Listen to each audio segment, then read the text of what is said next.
ನಾವು ಧಾರವಾಡದವರು. ನಾವೊಂದು ಕ್ವಶನ್ ಕೇಳ್ತೀನಿ ನಿಮಗೆ. ನೀನು ಕ್ರಿಕೆಟು ಮತ್ತು ಸ್ಟಡೀಸ್ ಹೆಂಗೆ ಬ್ಯಾಲೆನ್ಸ್ ಮಾಡ್ತೀಯಾ, ಸ್ವಲ್ಪ ಹೇಳ್ಕೊಡ್ತೀಯಾ?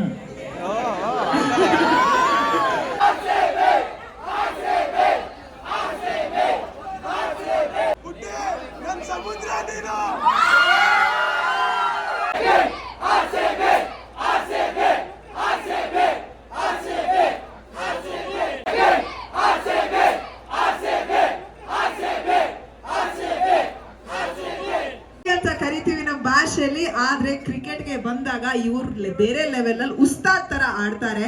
ನೀವು ಯಾವುದೇ ಇಂಟರ್ನ್ಯಾಷನಲ್ ಆಟಗಾರ್ತಿ ತಗೊಳ್ಳಿ, ಇವರ ಜಾಲಕ್ಕೆ ಮೋಡಿಯಾಗಿ ನಾವು ನೋಡ್ತಾ ಇದೀವಿ ಯಾವ ತರ ಹೊರ ಹೊಮ್ಮಿದ್ದಾರೆ.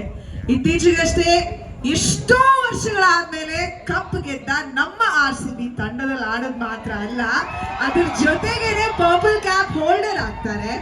ಎಮರ್ಜಿಂಗ್ ಪ್ಲೇಯರ್ ಅಂತ ಏನ್ ಕರಿತೀವೋ ಅದ್ರ ಜೊತೆಗೆ ಫೈನಲ್ ನಲ್ಲಿ ಮ್ಯಾಚ್ ವಿನ್ನರ್ ಆಗ್ತಾರೆ. ಇವ್ರ ಬಗ್ಗೆ ಜಾಸ್ತಿ ಇಂಟ್ರೊಡಕ್ಷನ್ ಕೊಡಲ್ಲ. ತುಂಬಾನೇ ಖುಷಿ ಆಗುತ್ತೆ ನಿಮ್ ಮುಂದೆ ನಿಂತ್ಕೊಂಡು ನಾನ್ ಮಾತಾಡಕ್ಕೆ.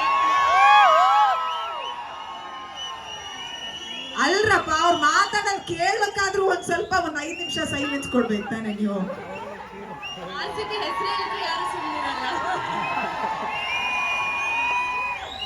ತುಂಬಾನೇ ಖುಷಿ ಆಗುತ್ತೆ. ಬೆಂಗಳೂರು ಹುಡುಗಿ, ಗುಲ್ಬರ್ಗಾದ ಹುಡುಗಿ ಹೇಳಕ್ಕಂತ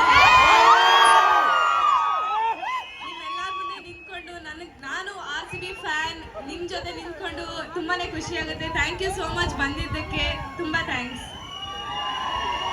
ಬೆಂಗಳೂರಲ್ಲಿ ನಮ್ಮಪ್ಪ ಕ್ರಿಕೆಟ್ ಕ್ಯಾಂಪ್ ನಡೆಸ್ತಿದ್ರು, ಅಲ್ಲಿ ನಮ್ಮ ತಮ್ಮನೂ ಆಡ್ತಿದ್ದ. ಸೊ ಹಾಗೆ ನಾನು ಸ್ಕೂಲಲ್ಲಿ ಇದ್ದಾಗ ಸ್ಯಾಟರ್ಡೆ ಸಂಡೇ ಹೋಗ್ಬಿಟ್ಟು ಅವ್ರ ಜೊತೆ ಆಟ ಆಡ್ತಿದ್ದೆ, ಹುಡುಗರ ಜೊತೆ. ಸೊ ಒಂದು ಪ್ರೀತಿ ಬಂದ್ಬಿಡ್ತು ಕ್ರಿಕೆಟ್ ಮೇಲೆ, ಹಾಗೆ ಕಂಟಿನ್ಯೂ ಮಾಡಿದೆ. ಆಮೇಲೆ ಇಲ್ಲಿದ್ದೀನಿ ಇವತ್ತು.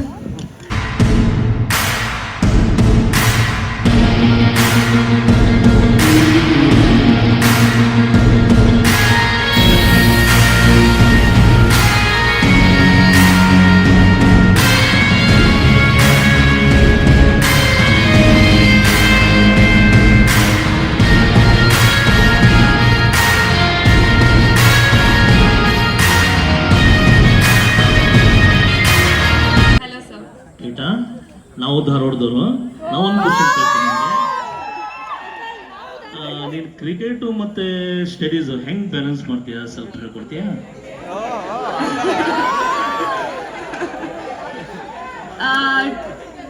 ಸರ್, ನಿಜ ಹೇಳ್ಬೇಕಂದ್ರೆ 12th ವರೆಗೂ ನಾನು ಕಷ್ಟಪಟ್ಟು ಎಕ್ಸಾಮ್ ಬರ್ದೆ. 10th ಅಂತ ಹೇಳಿದಾಗ ಅಪ್ಪ ಅಮ್ಮನೂ ಹೇಳಿದ್ರು 10th ಎಕ್ಸಾಮ್ ಬರ್ದ್ಬಿಟ್ಟು ನೀನು ಎಲ್ಲರೂ ಹೋಗು ಅಂತ. ಬಟ್ 10th ಆದ್ಮೇಲೆ ಮತ್ತೆ ಹೇಳ್ತಾರೆ 12th ಎಕ್ಸಾಮ್ ಬರ್ದ್ಬಿಡು, ಹೆಂಗಾರು ಮಾಡ್ಬಿಟ್ಟು ಪಾಸ್ ಆಗ್ಬಿಡು, ಸಾಕು ನಮ್ಗಷ್ಟು ಅಂತ. ಸೊ ಅದಾದ್ಮೇಲೆ ನಂಗೆ ನಿಜವಾಗ್ಲೂ ಅಪ್ಪ ಅಮ್ಮ ತುಂಬಾನೇ ಸಪೋರ್ಟ್ ಮಾಡಿದ್ರು. ಇಲ್ಲ ನೀನು ಇಷ್ಟೇ 100 ತೆಗಿಬೇಕು, 90 ತೆಗಿಬೇಕು ಅಂತ ಇಲ್ಲ, ನಮ್ಮಪ್ಪ ಜಸ್ಟ್ ಪಾಸ್ ಆದ್ರೂ ಸಾಕಮ್ಮ, ನಮ್ಗೆ ಅದೇ ಖುಷಿ, ನೀನ್ ಕ್ರಿಕೆಟ್ ಫೀಲ್ಡಲ್ಲಿ ಮುಂದೆ ಬಾ ಅಂತ ಹೇಳಿದ್ದು. ಸೊ ಅದೇ ಸಪೋರ್ಟ್ ಇದ್ರೆ ನಿಮ್ಗೆ ಯಾವ ಫೀಲ್ಡಲ್ಲಿ ನಿಮ್ಗೆ ಏನ್ ಇಷ್ಟ ಆಗುತ್ತೆ ಅದು ಮಾಡ್ಬೋದು ಸರ್. ನಾವು ಧಾರವಾಡ ಗುಲ್ಬರ್ಗ. ನನ್ನ ಕ್ವೆಶನ್ ಇತ್ತು, ನೀವೆಷ್ಟು ಚೆನ್ನಾಗಿ ಆಡ್ತೀರಾ, ಆಲ್ಮೋಸ್ಟ್ ಪರ್ಫೆಕ್ಷನ್. ಹಂಗೆ ಎಷ್ಟು ಪ್ರಾಕ್ಟೀಸ್ ಮಾಡ್ತೀರಾ, ಎಷ್ಟು ಲೆವೆಲಿಗೆ ಬರಕ್ಕೆ? ಒಬ್ಬೊಬ್ರಿಗೂ ಒಂದೊಂದು ರೀತಿಯಾಗಿ ವರ್ಕ್ ಆಗ್ತದ. ಸಪೋಸ್ ನನಗೆ 6 to 7 hours ಪ್ರಾಕ್ಟೀಸ್ ಮಾಡೋದು ನನಗೆ ತುಂಬಾನೇ ಇಷ್ಟ, ಯಾಕಂದ್ರೆ that gets best out of me ಅಂತ ನನಗೆ ಅನ್ಸುತ್ತೆ. ಬಟ್ ಒಬ್ಬೊಬ್ಬರಿಗೆ 2 hours ಇರುತ್ತೆ. ಸೊ ಅದನ್ನ ನಿಮ್ಗೆ ಯಾವ್ದು ಇಷ್ಟ, ನಿಮ್ ರೀತಿ ಯಾವ್ದು ಅಂತ ನೀವು ಅದನ್ನ you have to see. So ನನಗೆ 5 to 6 hours ಪ್ರಾಕ್ಟೀಸ್ ಮಾಡಿದ್ರೆ ನನಗೆ ಸ್ಯಾಟಿಸ್ಫ್ಯಾಕ್ಷನ್ ಸಿಗುತ್ತೆ.